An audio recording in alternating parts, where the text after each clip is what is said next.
Sa unsang pamaagi makaigsoon nga atong pagpakasala mo kanina nakapahimulag kanato gikan sa Dios. Nga atong paglapas sa iyang balaod mo kanina nakapahimulag kanato.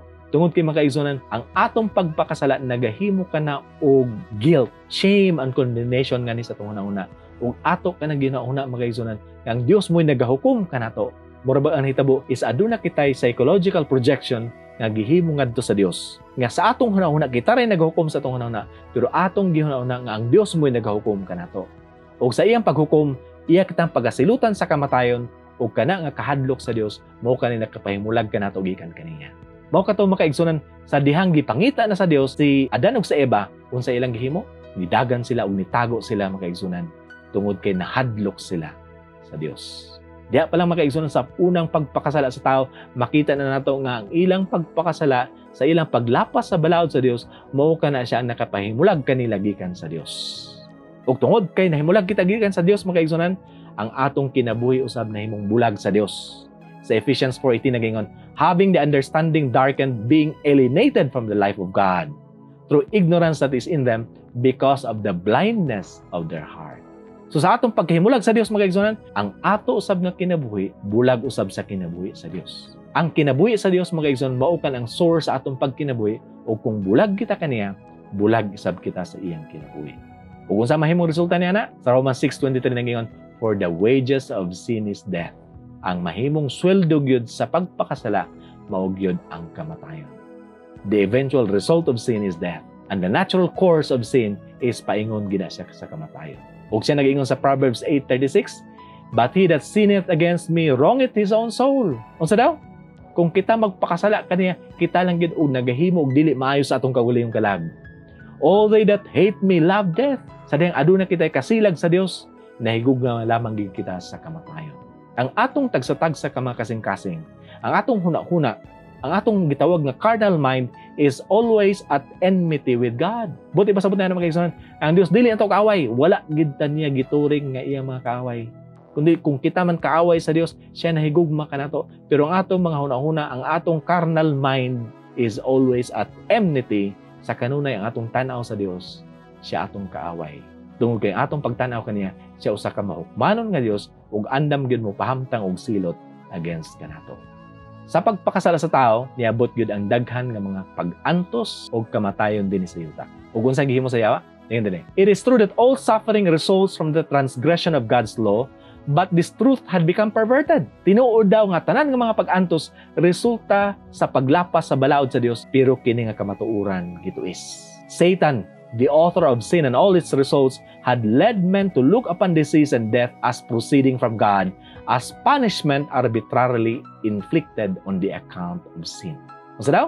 Ang yawa nga mo'y author sa sala ug tanan nga mga resulta niini, iyang gitudluan ng tao nga tan-awon ang mga pagkamasakiton ug kamatayon nga gikan sa Dios. Isip usa ka punishment or silot nga iyang gipahamtang kanato tungod sa atong pagpakasala. Iyang giusab mga kaigsunan ang himaya sa Dios. Ingon pa sa Romans 1:23, and change the glory of the uncorruptible God into an image made like to corruptible man. Unsa kining gitawag nga glory nga giusab sa yawa?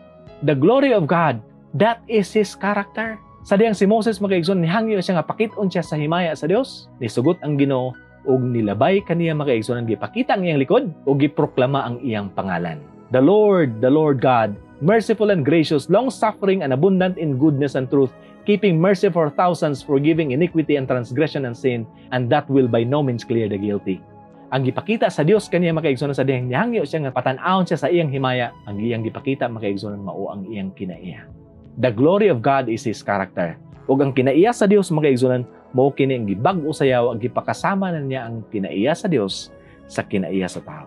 Ug ang resulta niya na makaigsunan, bisan kita karon kung magbasa kita labi na sa Old Testament, ang atong mga huna-huna daw tinaptapan. Nagyon sa 2 Corinthians 3:13, and not as Moses which put a veil over his face, that the children of Israel could not steadfastly look to the end of that which is abolished. But their minds were blinded, for until this day remained the same veil untaken away in the reading of the Old Testament, which veil is done away in Christ. Buti pa sabot na yung magigisanan, nga every time ta mo basa sa Old Testament, adunay veil or salimbong ang atong mga mata sa atong pagbasa nga na sa Old Testament. ug kana nga sa limbong mga kaigsunan is done away in Christ. Dili na to masabtan ang iyang kinaiya tungod kay adunay nagbabag sa atong pagsabot sa kinaiya sa Dios, ug kana siya nga babag mga kaigsunan is taken away or done away in Christ Jesus. Nga naman mga kaigsunan, Christ is the outshining of the Father's glory. He is the express image of God, and He is the perfect representation of the character of His Father. Pero tungod kay adunay salimbong atong mga mata mga kaigsunan, unsa nitabo? Adunay kangit-ngit dinhi sa yuta. Ningon sa Isaiah 62, "For behold, the darkness shall cover the earth, and gross darkness the people, but the Lord shall arise upon thee, and His glory shall be seen upon thee." Ngano daw adunay darkness? Ani sa yuta karon? Tungod kay wala nato nasabti kung unsa ang himaya sa Dios. Wala nato nasabti kung unsa ang pamaagi sa iyang paghukom ug sa iyang pagkamatarong. Ningon sa Psalms 97:2, "Clouds and darkness are round about Him, righteousness and judgment are the habitation of His throne." Buti pasabot mga kaigsunan, kining mga panganod og darkness mao kini ang iyang righteousness ug ang iyang judgment. Ang atong tan-aw karon sa paghukom sa Dios is ngiob kayo, ngit-ngit kayo, wala nato masabti. Ang iyang pagkamatarong daw panganod lamang kanato ug wala nato masabti. Wala nato masabti mga kaigsunan ang iyang kinaiya nga daw nagtan-aw lamang kitag panganod ug kangit-ngit nga na kaniya. Unsa daw? Righteousness and judgment are the habitation of His throne, pero ang atong tan-aw niya na mga kaigsunan kangit-ngit ug puro panganod. Mao kan ang nagpalibot kaniya mga kaigsunan tungod kay wa nato siya masabti kung unsa ang iyang kinaiya. Unsa din ang darkness? Unsa nang kangit-ngit? It is the darkness of misapprehension of God that is enshrouding the world. Kini nga kangit-ngit mga kaigsunan, mao kini atong kahadlok sa Dios nga mooy nagalukop gyud sa tibuok kalibutan. Men are losing their knowledge of His character. It has been misunderstood and misinterpreted. And at this time, a message from God is to be proclaimed, a message illuminating its influence and saving in its power. And what message is that? His character is to be made known. Into the darkness of the world is to be shed the light of His glory, the light of His character, the light of His goodness, mercy, and truth. Og sa diyang muadto kita kang Hesus mga kaigsunan, that veil is taken away. Even when Moses is read, the veil is upon their heart. Nevertheless, when it shall turn to the Lord, the veil shall be taken away. Matangtang ang tan kangit-ngitan mga kaigsunan sa atong pagtan-aw sa amahan kung adto kita magatan-aw sa iyang anak. Nagiyon sa 2 Corinthians 4:6, "For God who commanded the light to shine out of darkness had shine in our hearts." Asa din ang kangit-ngitan atong makaplagan? Diha sa atong tagsa-tagsa ka mga kasing-kasing.